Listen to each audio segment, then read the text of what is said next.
오늘 하나님의 말씀은 전도서 4장 9절에서 12절 말씀입니다. 전도서 4장 9절에서 12절 말씀입니다. 제가 이 말씀을 읽도록 하겠습니다. 둘이 하나보다 더 나으니 이는 그들의 수고에 대한 좋은 상을 가짐이라. 이는 그들이 넘어지면 하나가 그의 동료를 일으켜 세울 것임이라. 그러나 혼자 있는 자가 넘어지면 그에게 화로다. 이는 그를 도와 일으켜 줄 다른 사람이 없음이라. 또한 둘이 함께 누우면 따뜻하지만 혼자서는 어찌 따뜻할 수 있으리요. 만일 누군가가 그를 압도하면 두 사람이 그 자를 저항하리니 삼겹줄은 휘 끊어지지 아니하는도다. 오늘 말씀의 제목은 9절에 있는 대로 둘이 하나보다 나으니, 성경은 더 나으니 그랬습니다. 그냥 설교 제목으로는 둘이 하나보다 나으니 이렇습니다. 오늘 본문 말씀은 7절부터 연결된다고 할 수도 있고요. 물론 1절부터 쭉 연결되지만 7절부터 좀 연결되는 부분이 더 많고요. 결혼해서 가정을 이루는 것이 결혼하지 않고 혼자 사는 것보다 상대적으로 장점이 많다는 내용을 담고 있습니다. 아마 본문은 결혼식 주례사 본문으로도 사용될 수 있는 그런 구절일 것입니다. 전도서를 여러분들이 읽어보시면 전도서의 특징이 참 이렇게 난해한 부분들이 많이 나옵니다. 바로 이해하기가 조금 힘든 부분들이 많이 있죠. 그래서 철학적인 내용들이 담겨 있다라고도 할 수 있습니다. 그럼에도 수많은 실제적인 사례들이 등장하는 것을 통해서 우리는 온갖 헛된 것들 속에서 진리를 찾을 수 있는 것입니다. 전도서에는 헛되고 헛되며 헛되니 해서 헛되다라는 것이 너무 많이 나오죠. 다 헛되다. 이렇게 살아봐도 다 헛되다. 이게 전도서의 어떻게 보면 주제이기도 합니다. 그 헛된 것 속에서 진리를 찾을 수 있다는 것이죠. 그 중에 하나가 바로 오늘 본문의 내용일 것입니다. 저는 오늘 본문의 말씀을 통해서 하나됨, 연합에 대해서 설교할 것입니다. 그러나 분명한 것은 그리스도인의 하나됨, 연합은 세상이 말하는 하나됨과 그리고 종교인들이 추구하고 있는 연합과 통합과는 구별이 되어야 됩니다. 다른 것입니다. 왜냐하면 그리스도인의 하나됨은 진리 안에서만, 곧 주 예수 그리스도 안에서만 가능하기 때문입니다. 진리를 배제한 하나됨과 연합, 통합은 마귀와 동조하는 것입니다. 하나님을 대적하는 것입니다. 그렇기 때문에 그리스도인은 진리의 지식, 곧 성경의 분명한 교리를 떠나서는 하나가 될 수 없는 것입니다. 예수 그리스도만이 유일한 구세주다. 아니다. 예수님 말고도 다른 구원의 방법이 있다. 그 사람들과 우리는 하나가 될 수 없어요. 믿음으로만 구원받아야 된다.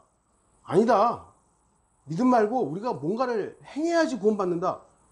그건 성경의 분명한 진리와 교리와 배치되는 것이기 때문에 그들과 하나가 될 수가 없어요. 근데 애매한 부분들이 있긴 하죠. 휴거의 시기를 어떤 사람들은 성경적으로 봤을 때는 대부분이 오순절과 연관되게 보는 성경대로 믿는 사람이 더 많아요. 그런데 나팔절이 휴거가 될 수도 있다. 그걸 우리는 완전히 배제할 수 없단 말이에요. 그래서 그런 사람들과는 나는 너하고 함께 할 수 없어. 이런 것보다는 교제 범위 내에서 교제할 수도 있다라는 것이죠. 그러니까 성경에서 명확하게 규정하지 않은 그런 부분에 한해서는 우리가 교제권을 넓힐 필요는 있어요. 그러나 성경에서 명확하게 규정하고 있는 것을 삼위일체, 여호와 증인들은 그거 반대하잖아요. 그럼 우리는 여호와 증인과 함께 갈 수 없어요. 우리가 안식교인들과 함께 교제하지 못하는 이유가 뭐죠? 그 사람들은 안식일을 지켜야 되는데 우리는 주의 첫날이 그리스도인의 모임의 이유란 말이에요. 그 사람들과 함께 갈 수 없어요. 침례가 구원받는 수단이다. 우리는 그런 사람들과 하나가 될 수가 없어요. 그러니까 성경의 분명한 교리, 분명한 진리를 떠나서 우리가 하나 될 수는 없는 것입니다. 그리스도인은 반드시 진리 안에서만 하나가 되어야 됩니다. 그리스도인이 진리 안에서 하나 되고 연합할 때 그 힘과 능력은 주 하나님께서 성령으로 채워주십니다. 그러나 그리스도인이 진리 안에서 하나가 되려 하지 않고 그 진리를 떠나서 하나가 되려고 한다면 그들을 돕는 것은 마귀의 영입니다. 마귀의 영. 종교 통합을 하죠? 하나님의 영이 아니에요. 마귀의 영이 그 종교 통합을 이루게 하는 것이죠. 그러니까 가톨릭도 불교도 뭐 이슬람교도 종교 통합을 하는, 기독교도 종교 통합을 하는 것입니다.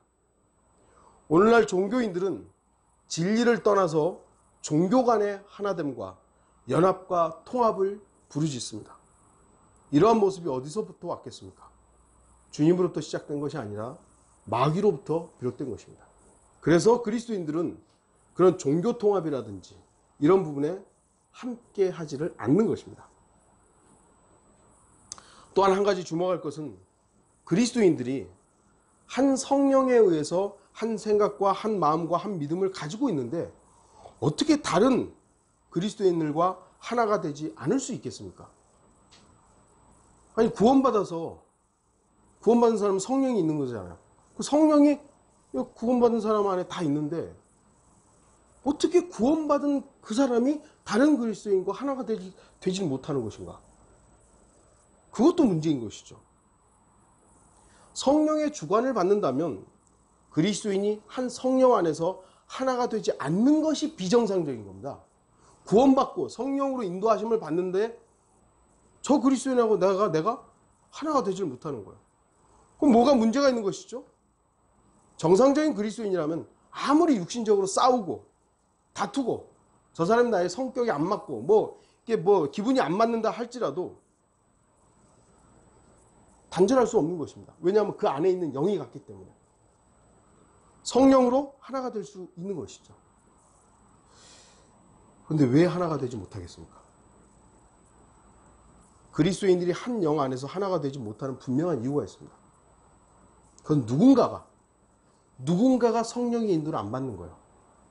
구원은 받았고 성령으로 거듭났지만 성령으로 거듭난 그리스도인들이 하나가 되지 못하고 교제를 못하는 분명한 이유는 누군가는 성령의 인도하심을 받지 않고 자신의 영으로 성령을 거부하기 때문입니다. 둘 다 성령으로 충만하면 교제가 되죠. 한 사람이 육신적이면 교제가 정상적으로 잘 안 됩니다. 둘 다 육신적이면 교제가 또 돼요. 육신적으로 교제가 돼요. 그러니까 좀 전에 두 번째 경우가 교제가 안 되는 거예요. 누군가는 성령으로 인도하심을 받지 않고 누군가는 성령으로 인도하심을 받는다. 그러면 교제가 안 되는 거예요. 아니면 누군가가 거짓과 위선과 자기 유익을 위해서 다른 그리스도인들을 고의적으로 속이고 자신으로부터 배제하기 때문에 교제가 안 되는 거예요. 이건 좀 이따 나중에 좀 더 얘기하겠습니다. 그리스도인이 성령 안에서 하나 되지 못하는 것은 성령의 하나됨의 역사를 대적한다는 것을 우리가 알아야 됩니다. 정상적인 그리스도인과 교제하는 것은 잘못된 게 아니에요. 성경에 하나님께서 원하시는 부분이죠. 하나 되어야 되고 연합해야 됩니다. 그런데 정상적인 그리스도인으로서 주님을 사랑하고 주님께 나아가는데 다른 그리스도인과 교제하려고 그러는데 이 교제가 잘 안 된다 이거. 왜일까? 나한테 문제가 있는지 상대방에게 문제가 있는지 둘 다 문제가 없다 그러는데 왜 안 될까? 거기에는 속임이 있는 것이요. 마귀적인 속임이 있는 것입니다. 누군가는 거짓을 하고 있는 것이죠. 하나님께서 이 땅에 허락하신 세 가지 모임이 있습니다. 국가가 있고 가정이 있고 교회가 있습니다. 이것은 하나님께서 이 땅에 허락하신 것입니다. 이 땅에다 허락한 것이기 때문에 그리스도인들은 내 생각과는 좀 다른데 나는 그렇게 생각하지 않아. 그거는 상관없습니다.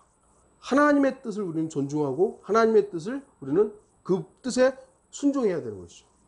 하나님이 제일 먼저 허락하신 것이 가정이에요. 아담과 이브를 통해서 한 몸을 이루고 결혼을 통해서 가정을 이루셨어요. 그리고 국가를 하나님께서 허용하십니다. 나라를 형성하게 하시는 것이죠. 그리고 신약으로 넘어와서 하나님께서는 교회를 주님께서 세우십니다. 이것 이외에 어떤 하나님께서 허락하신 모임은 성경적으로는 없습니다. 그렇기 때문에 마귀는 이것을 깨기 위해서, 하나님께서 허락하신 이 부분을 깨기 위해서 여러 가지 형태로 공격을 하는 것이죠. 그리스도인은 국가에 대적하고 가정을 깨뜨리고 교회를 파괴해서는 안 됩니다. 하나님께서 분명한 목적과 계획을 가지고 국가를 허락하시고 가정을 구성하시며 교회를 세우셨습니다. 하나님의 분명한 목적이 계시는 것이에요. 요즘 그 여호와 증인들이 양심적 병역 기피, 이제 뭐 법원에서도 통과가 된 것 같더라고요. 그래서 이제 양심적 병역 기피라는 것을 통해서 군대 안 가도 되는 사람들이 이제 얼마나 더 늘어나겠죠. 그들은 국가의 질서를 어지럽히는 겁니다. 그들은 하나님의 명령에 반대하는 입장에 서는 것입니다. 이들은 하나님께서 부르시는 자들이 아니기 때문에 마귀적인 일들을 양심이란 허울 좋은 핑계로 포장하고 있는 것이요. 양심적 병역 기피. 양심을 누가 측정하는 겁니까? 양심을. 아무도 측정할 수 없어요. 양심을 측정하는 건 본인이라고 말할 수밖에 없는데 하나님이 측정하는 거거든요. 하나님의 말씀에 근거해서 그것이 양심인가 아닌가 해야 되는데 그게 없어요. 나는 뭐 신앙의 자유 때문에 뭐 그것 때문에 병역 사람 죽이면 안 된다고. 총도 안 잡잖아요. 여호와 증인들. 집총 거부하죠. 거기다가 이제 헌혈, 수혈도 안 하잖아요. 뭐 이런 부분에 대해서 자세하게 얘기할 필요는 없습니다만 하나님께서 우리 그리스도인들에게는 국가의 권위에 순종할 것을 요청하시는 것입니다. 그런데 이것을 양심이 마비가 되어버린 것이에요. 양심이 거부해버리는 것입니다. 디모데전서 4장 2절에 그들 자신의 양심이 화인으로 마비되어 위선으로 거짓을 말하리라. 이러한 시대에 살고 있는 것입니다. 양심이 마비되어 버린 것입니다. 화인을 맞아가지고. 국가의 권위와 국가의 질서에 순종하는 것은 그리스도인이 취해야 될 바른 자세입니다. 로마서 13장 1절 2절에 각 사람은 위에 있는 권세자들에게 복종하라. 하나님께로부터 나오지 않는 권세는 없나니 모든 권세는 하나님께서 정하신 것이라. 그러므로 누구든지 권세자에게 거역하는 자는 하나님의 율례를 거역함이니 거역하는 그들은 스스로 저주를 받게 되리라. 한때 그렇죠. 우리나라도 군사정권이 있었고 뭐 이렇게 독재가 있었고 그랬죠. 항거하고 반대하고. 물론 지금 우리는 그 뭐 소위 말하는 민주화 운동의 혜택을 어느 정도 받고 있다라고 말할 수도 있겠죠. 그러나 그리스도인은요. 그 모든 것들이 지금 하나님의 섭리 가운데 있는 것이지 대항했기 때문이 아니에요. 대항해서 그리스도인이 그 대항하는 일들에 참여하는 것들은 성경적이지 않습니다. 뭐 지금도 뭐 이 정권에 반대하는 사람들이 가가지고 막 하는데 뭐 기독교인들이 가는지 어쩐지 모르겠습니다만 하나님의 말씀에 의한다면 복종하는 것입니다. 단 우리가 주님을 섬기는 것에 제재를 가할 때 그것은 세상 법보다 하나님의 법이 우선이기 때문에 우리는 그 법은 지킬 수 없는 것이에요. 여러분 알다시피 다니엘의 세 층 사드락 메삭 아벳느고 국가에 복종했죠. 그러니까 그 국가의 어떤 뭐라 할까요? 고위직을 맡았단 말이죠. 그런데 어느 날 갑자기 금신상 세워놓고 절하라 이거예요. 그러니까 안 한 것이요. 국가에 복종해야 되는데 왜 안 하냐고. 하나님의 법이 우선이기 때문이에요. 저와 여러분도 마찬가지입니다. 우리가 지금 살아가는 이 나라 이 땅에서 하나님을 섬기는 것을 반대하고 제재하는 그 이내에서는 다 순종해야 돼요. 세금 낼 거 세금 내고 복종할 거 복종하고 국가가 원하는 의무로 주어져 있는 국방의 의무에 순종해야 되는 겁니다. 그런데 우리가 주님을 섬기는 것을 못하게 한다 이거예요. 그럼 그거는 우리가 안 된다고. 우리는 주님이 우선이라고. 가정을 바로 세우는 것도 하나님의 뜻입니다. 요즘은 통일교, 안사원 증인회, 여호와의 증인, 제7안식구 교회들이 가정을 중심으로 하나의 종교운동을 합니다. 가정을 바로 세워야 된다. 성경에서도 가정을 파괴하라고 되어 있는 건 아니에요. 가정을 세워야 되죠. 근데 이거는 어떤 운동을 전개한다고 되는 것이 아니라 하나님의 말씀의 근거로 하면 되는 것입니다. 남편은 아내를 사랑하면 돼요. 한눈 팔면 안 되죠. 아내는 남편에게 복종하면 됩니다. 오늘날은 이 페미니즘인가? 이게 너무 강해가지고 남자들이 이제 어떻게 보면은 소위 말해 길을 못 피는 이상한 세대가 되어버렸어요. 여자들한테 남자들이 이상하게 하는 것도 있습니다만 시대가 이제 여성 상위 시대로 많이 바뀌어가고 있죠. 그러다 보니까 성경에서 말씀하시는 그런 가정의 질서가 계속 파괴되고 있는 것입니다. 다시 말씀드리지만 남편은 아내를 사랑하는 것이죠. 죽기까지 사랑하고 아내는 남편에게 복종하고 그러면 특정한 문제들은 없어요. 그렇게 하지 않기 때문에 문제가 발생하는 겁니다. 남편은 아내를 사랑하는 것이 아니라 다른 것들을 사랑하고 아내는 남편에게 복종하는 것이 아니라 대들고 이러니까 계속 문제가 발생하는 것이죠. 가정을 깨려는 것이 마귀의 일들입니다. 하나님께서 아담과 이브를 결합시켜서 가정을 이루어놨어요. 그걸 깬 게 누구예요? 마귀예요. 하나님이 연합해 놓은 것을 깨버린 겁니다. 분명히 이혼에 대한, 성경에서도 이혼이 있어요. 이혼에 대한 바른 가르침이 성경에 나옵니다. 고린도후서 7장에 나오는데요. 오늘 다 찾지는 않겠습니다. 결혼 생활과 독신 생활에 대해서 1절부터 9절에 쭉 나와 있고요. 이혼과 재혼에 대해서 10절에서 24절에 쭉 그 상세한 내용들이 나와 있습니다. 성경에 절대 기준이 없기 때문에 이 시대는 자신의 감정이나 자신의 판단으로 가정을 깨는 경우들이 너무 많은 거예요. 성격이 안 맞는다고. 성경에서는 그런 걸로 이혼하라고 돼 있지 않아요. 나한테 내 요구대로 안 해준다고. 그래서 많이 깨지잖아요. 그러나 성경에 가르치는 것 외에 그것 이외의 가정을 깨는 것은요 마귀적인 것입니다. 교회도 하나님의 핏값을 주고 사신 교회로 하나님의 말씀에 근거해서 권위에 순종하고 성도들 간에 서로 사랑하고 섬기며 하나님의 사역에 신실하면 특정한 문제가 교회에서 발생하지 않습니다. 교회들이 왜 문제들이 발생하는 겁니까? 목사의 문제, 돈의 문제, 여자의 문제, 별의별 문제들이 발생하는 이유가 뭐냐면 하나님의 말씀에 기록된 그 질서를 또 그 권위를 인정하지 않기 때문입니다. 마귀는 지역교회가 강성하고 하나님의 사역을 하는 것을 원하지 않기 때문에 지속적으로 교회를 공격합니다. 성도 한 사람 한 사람을 우리가 다 교회잖아요. 이 교회 한 사람 한 사람을 공격하는 거예요. 그래서 지역교회를 파괴하는 것입니다. 인위적인 권위를 만들어버린 것이요. 성경적인 목자의 권위가 아니라 인간적으로 강제한 어떤 권위가 교회에 생겨버린 것이죠. 목사가 하나님과 동기동창이 되어버린 것이죠. 잘못된 권위입니다. 성도와 목사와 종속적인 관계가 되어버린 것이죠. 하나님의 말씀 안에서는 모두 왕같은 제사장이기 때문에 같아야 돼요. 성도와 목사의 어떤 관계는 같은 선상에 있어야 돼요. 근데 어느 순간 목사는 위에 있고 성도들은 아래에서 지배받고 있는 거예요. 이게 뭐죠? 니콜라파예요. 성도들 간에 시기하고 질투하고 이런 것들을 조장하는 게 뭐예요? 마귀가 하는 짓들이에요.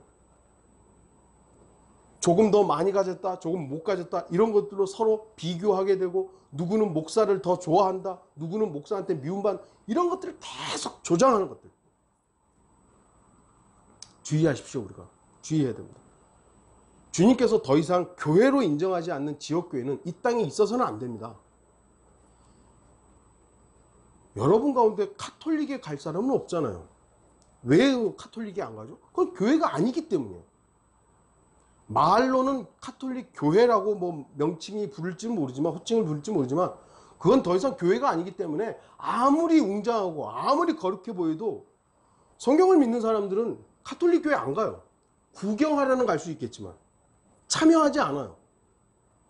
이 땅에 아무리 성경대로 믿었던 뭐 독립교회라도 침례교회라 해도 하나님께서 더 이상 교회로서의 역할을 못한다, 교회가 아니다, 그러면 그런 교회는 이 땅에 있어서는 안 되는 겁니다.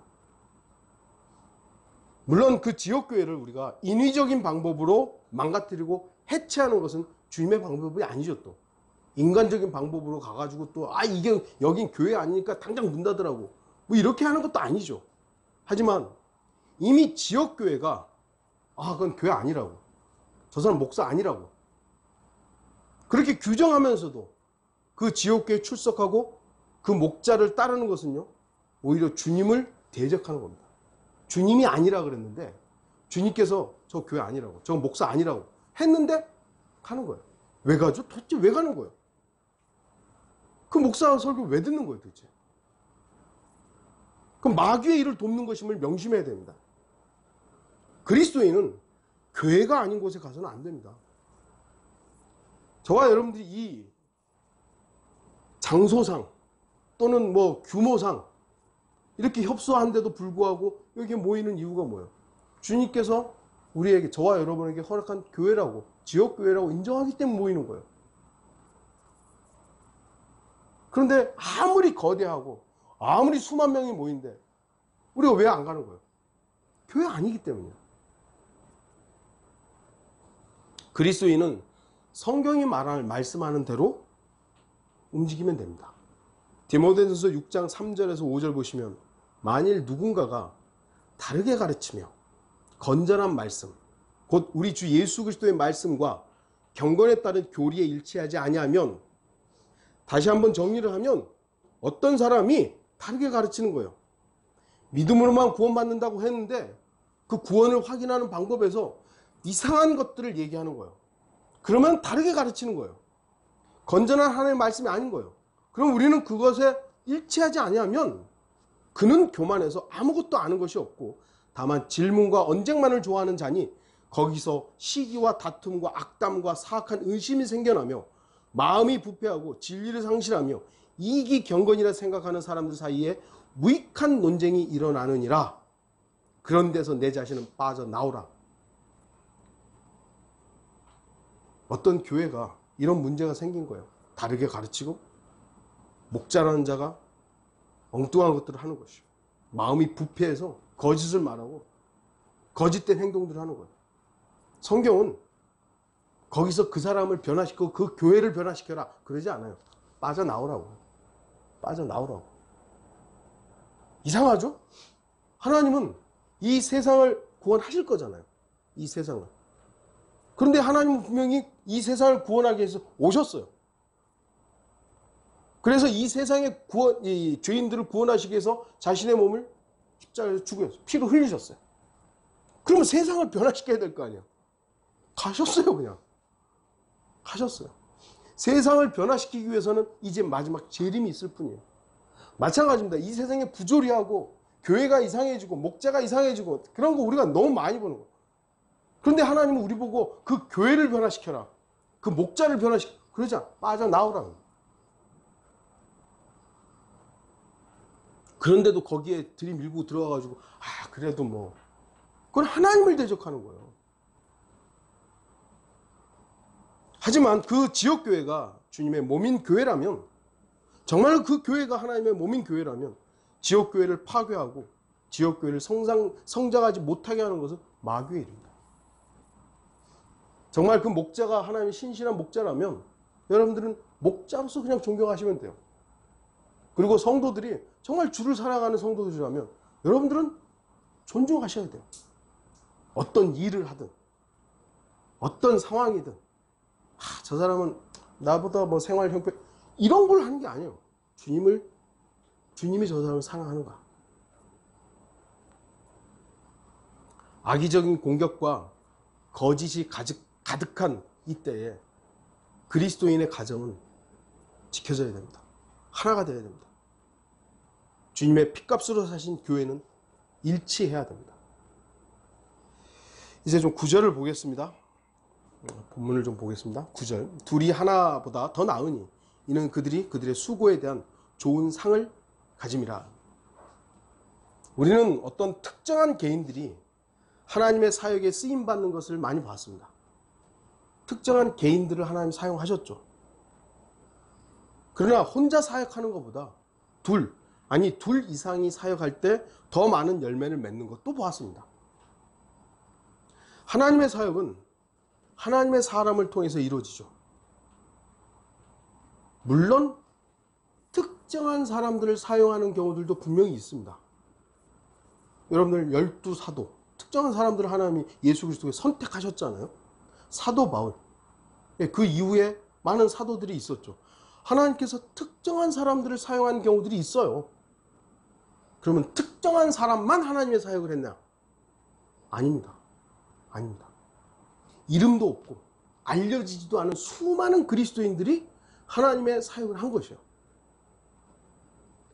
지역교회 목자는 대표성을 띠는 경우가 대표성을 좀 띠죠. 그러나 그 사역은 목사가 하는 게 아닙니다. 바로 성도 여러분 한 사람 한 사람이 비록 다른 지역에서는 예를 들어 베델 독립침례교회 그럼 윤혁택 목사 이렇게 기억될지는 모르지만 하나님의 사역을 하는 건 저만 하는 게 아니에요. 바로 여러분이 그 지역교회의 역할, 지역교회로서 하나님의 사역자로서의 사역을 하는 것이죠. 근데 이거를 한 사람한테 집중시키는 거예요. 잘못된 겁니다. 하나님의 사역은 하나님의 사람을 통해서 이루어지는 것이 분명하지만 하나님께서는 둘이 하나보다 더 나으니 라고 말씀하고 있습니다. 하나님의 사역에 둘이 하나보다 낫다는 겁니다. 다시 한번 주의하십시오. 복음 증거는 한 사람만 할 수 있는 게 아닙니다. 어떤 목사는 마치 자신만이 유일하게 복음을 전할 수 있는 것처럼 말하지만 주님의 위대한 사도 바울마저도 혼자 복음 전하지 않았습니다. 여러분들이 사도행전에서 읽으실 때 사도 바울이 주로 많이 부각이 되지만 사도 바울 옆에 누가 있었습니까? 처음에는 바나바가 있었어요. 오히려 바나바의 사역에 사도 바울이 동역자였던 거죠. 그러다가 나중에 실라가 동역자로서 참가한 것입니다. 무디 목사 여러분도 아시죠? 정말 위대한 설교자입니다. 그럼 무디 목사 옆에는 복음성가 가수였던 생키라는 분이 계세요. 그분이 먼저 나와서 청중들 앞에서 성도들 앞에서 하나님을 찬양하는 찬양을 복음성가를 부른 거예요. 거기에 감동된 사람들에게 하나님의 말씀을 선포했을 때 엄청난 영향들이 있었던 것이죠. 요한 웨슬리와 찰스 웨슬리는 형제 사역자로서 동역했던 부분이 있었던 것입니다. 동역자가 있는 거예요. 왜 수고에 대한 상이 있겠습니까? 한 사람이 할 수 있는 것보다 더 많은 일을 할 수 있기 때문에 상이 있는 것이죠. 근데 그것만이 아니라 둘이 함께 사역을 하다 보면 각자 다른 사람에 대해서 참아야 돼요. 인내해야 됩니다. 다 안 맞아요. 아까도 사도 바울과 바나바도 의견 차이가 있어가지고 헤어졌어요. 안 맞아요. 같은 날 태어난 쌍둥이도 안 맞는 데잖아요. 그런데 각자 다른 삶을 살았던 사람이 하나님으로 인해서 하나가 돼서 사역을 한다. 어떻게 다 맞을 수 있나요? 살을 맞대고 사는 부부도 안 맞는데.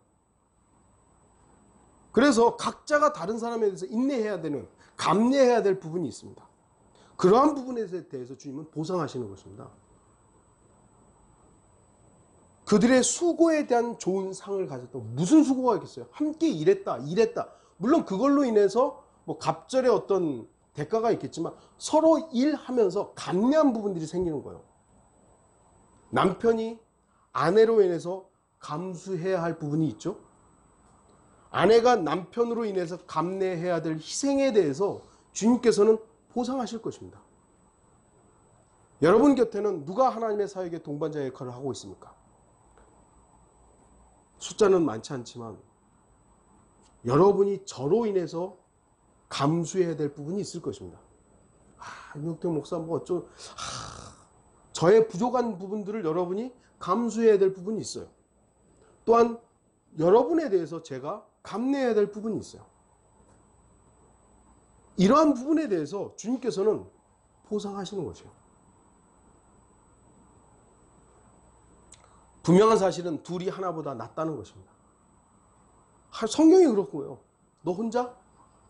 그것이 아니라 둘이 하나보다 낫다. 10절 보시겠습니다.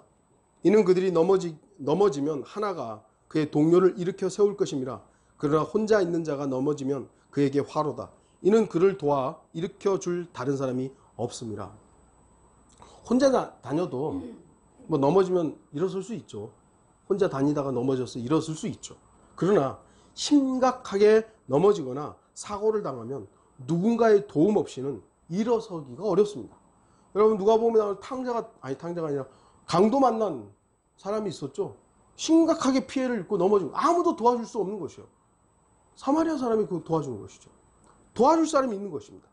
누군가가 옆에 있다면 넘어지려고 하는 그 사람을 일으켜 세워줄 수도 있는 것이고요. 넘어진 그 사람을 일으켜 세워줄 수 있는 것입니다. 우리나라의 이혼율이 점점 늘어나고 있죠. 그 통계가 얼마나 정확한 건지는 잘 모르겠어요.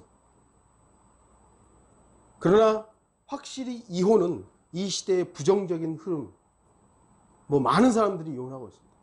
저도 육신적으로, 저희 아내하고 왜 이혼에 대해서 생각해 본 적도 있었어요.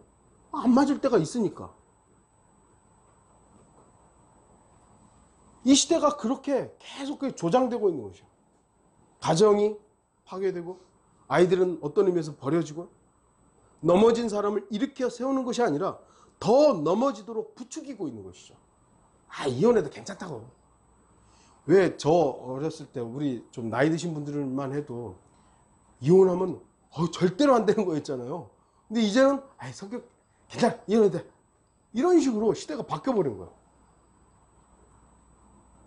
더욱이 지역교회의 목자란 자가 그러하다면, 그런 이혼을 부추긴다면 그 목사의 사역이 어디에 초점이 맞춰져 있는지를 우리는 살펴봐야 돼요.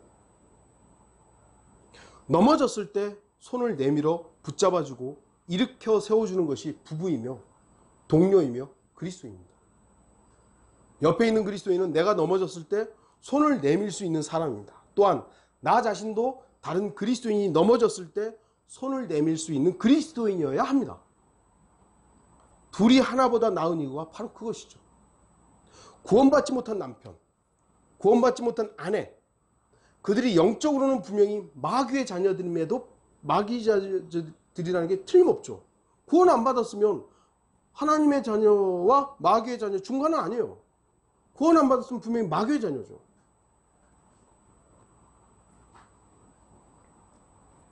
그들이 더 이상 그리스도인 남편과 그리스도인 아내와 살지 못하겠다고 거절하고 반대함에도 불구하고 인내로 참아야 할 부분이 그리스도인 아내와 남편에게 그 부분이 있는 거예요. 인내로 참아야 될 거 아니에요. 그 한계는 딱 정해져 있지는 않아요. 도대체 얼마까지 참아야 됩니까? 어느 정도 참고 이혼을 해야 됩니까? 각자마다 다르죠. 주님께서 그 사람에게 주시는 마음의 부담과 그 개인에게 주시는 영향들이 다르기 때문에 어떤 사람은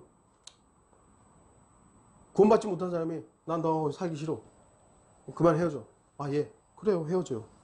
간단하게 헤어질 수도 있지만 헤어지자고 하는데도 아니라고. 나 헤어지지 않겠다고. 이렇게 인내로 참는 그런 어떤 가정도 있겠죠. 딱 규정시킬 수는 없어요. 그들 구원받지 못한 남편과 아내는 그리스도인 남편과 아내를 다루시는 주님의 도구일 수 있습니다. 구원받지 못한 그 남편 때문에 얼마나 힘들게 하겠어요. 그 남편의 아내가. 근데 구원받은 남편이나 아내가 그 구원받지 못한 사람 때문에 얼마나 연단을 받겠습니까? 그것이 또한 하나님의 이 사람이 구원받지 못한 남편이나 아내가 나를 연단하시는 하나님의 도구일 수 있는 것이요. 그래서 우리는 복음을 전할 대상으로서 우리는 사역의 일부분으로 참고 인내해야 될 부분이 있는 것입니다. 언제까지요? 그건 각자 다른 거예요. 각자. 근데 조금만 남편이 말 안 듣는다고. 우리 교회 목사 말 안 듣는다고. 헤어져. 저는 그 하나님의 말씀은 또 안 듣는 사람은 헤어져. 이런 식으로 목사가 이끌어 간다면 그건 도대체 그 사역이 뭐냐 이거예요. 동료가 없다면, 아내가 없다면, 남편이 없다면 어떻게 되겠습니까? 위로가 없는 것입니다. 사도 바울도 다른 그리스도인들을 통해서 위로를 얻었던 것입니다.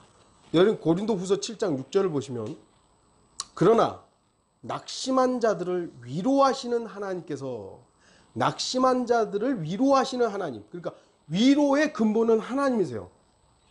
성령님의 다른 이름이 뭐죠? 위로자이죠. 그래서 우리를 위로할 수 있는 유일한 분은 하나님이세요.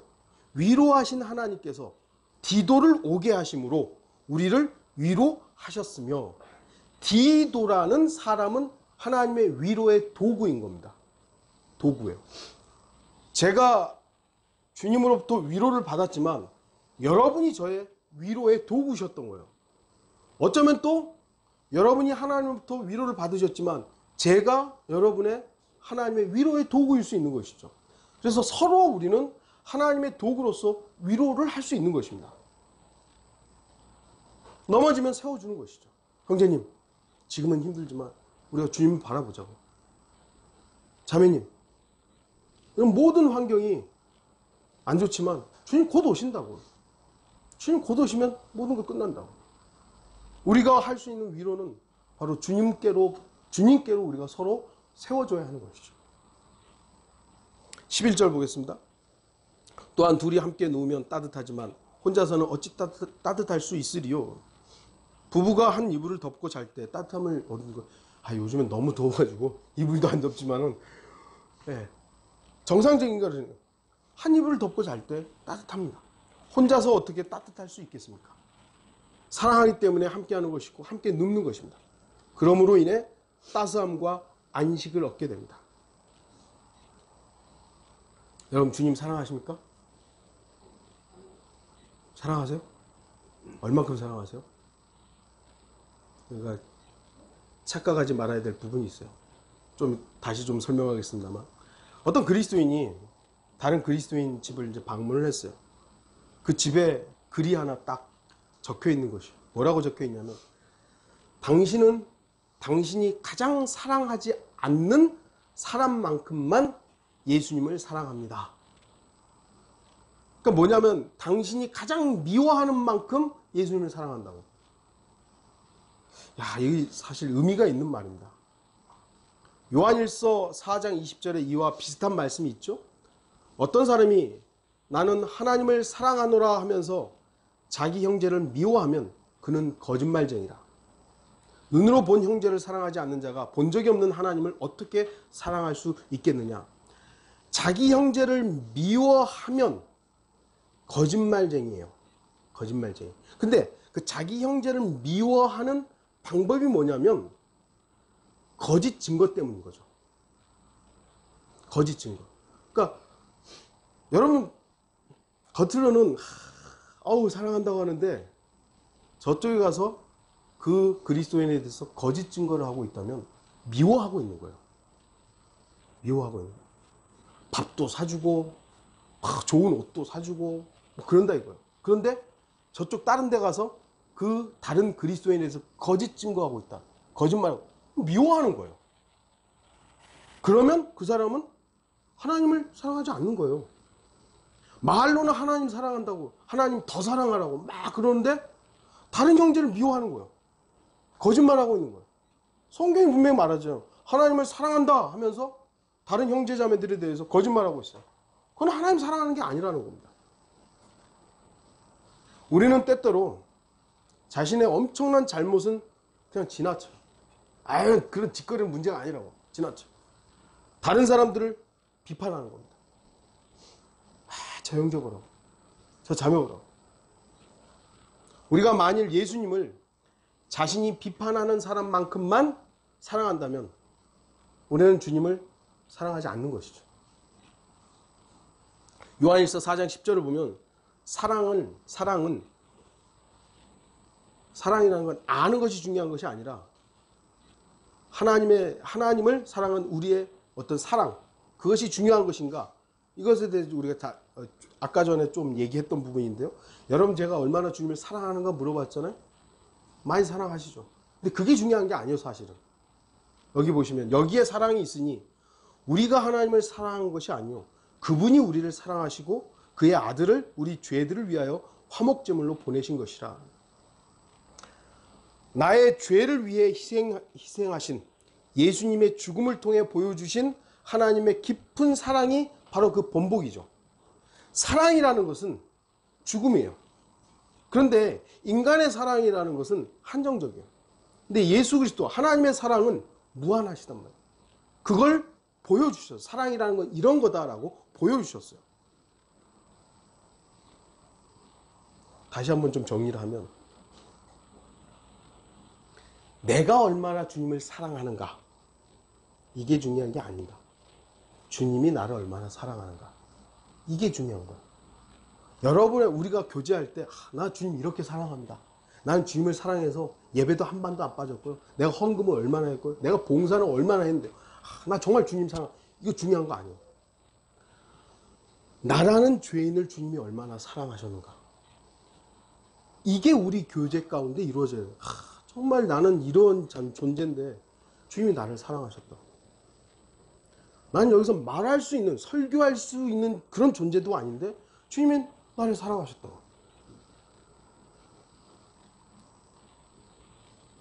내가 주님을 얼마나 사랑하느냐가 아니라 주님께서 나를 얼마나 사랑하셨는가, 그리고 얼마나 사랑하고 계시는가, 우리는 바로 그 사랑을 뜨겁게 나눠야 됩니다. 우리가 나눠야 될 사랑은 내가 주님을 얼마나 사랑했느냐에 대한 교제가 아니라 주님이 나를 얼마나 사랑했느냐. 그러면 뜨거워요. 그런데 내가 얼마나 사랑했느냐라면 비교가 돼요. 경쟁이 돼요. 그러면 뜨거운 게 아니라 열받아요. 무슨 의미인지 아시겠죠?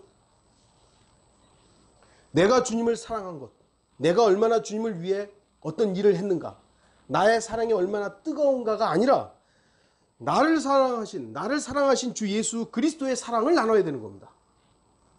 주님께서 나를 얼마나 사랑했는가. 그게 우리 교제의 사랑의 주제여야 합니다.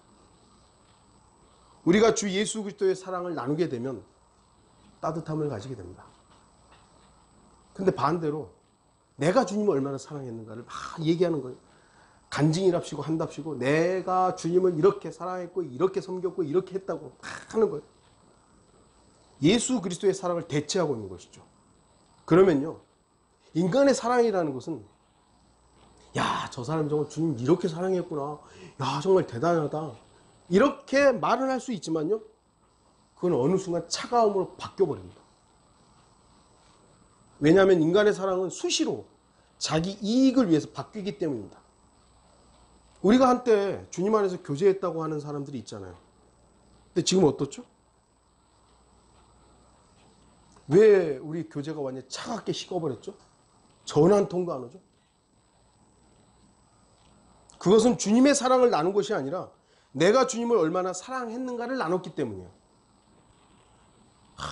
자기가 뭘 했고, 주님을 위해서 뭘 했고, 뭐 비행기 타고 어디까지 갔고, 뭐 이런 거 쭉 얘기하면서 내가 이렇게 주님을 사랑했다고, 여러분도 주님 더 사랑하라고, 쓰잘데기 없는 얘기죠.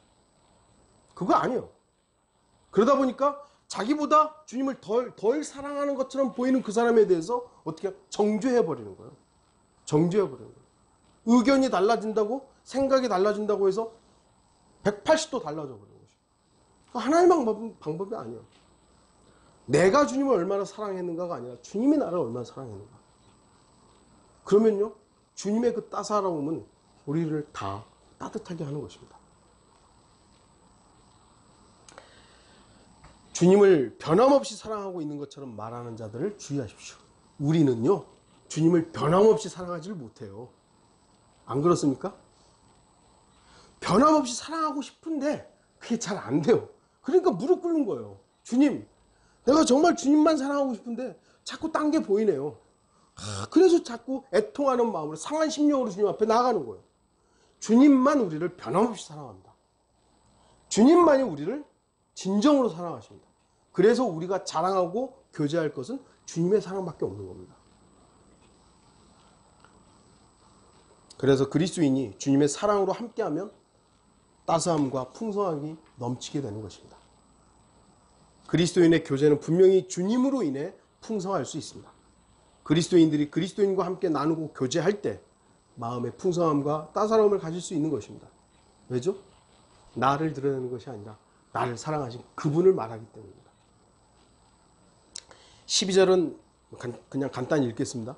만일 누군가가 그를 압도하면 두 사람이 그 자를 저항하리니 삼겹줄은 쉬 끊어지지 아니하노도다.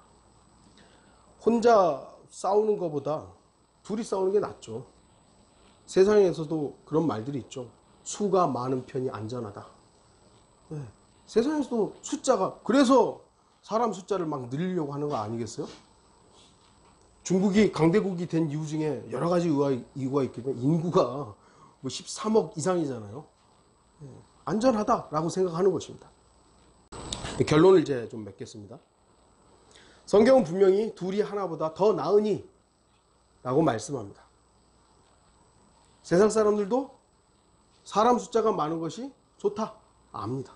그러나 우리는 세상 사람들이 그렇다고 해서 아는 것이 아니라 하나님의 말씀, 성경이 그렇게 말씀하기 때문에 그 말씀을 신뢰해야 됩니다. 아, 성경이 둘이 하나보다 낫다. 좋은 상을 위해서 우리는 둘이 하나가 되는 것이 낫습니다.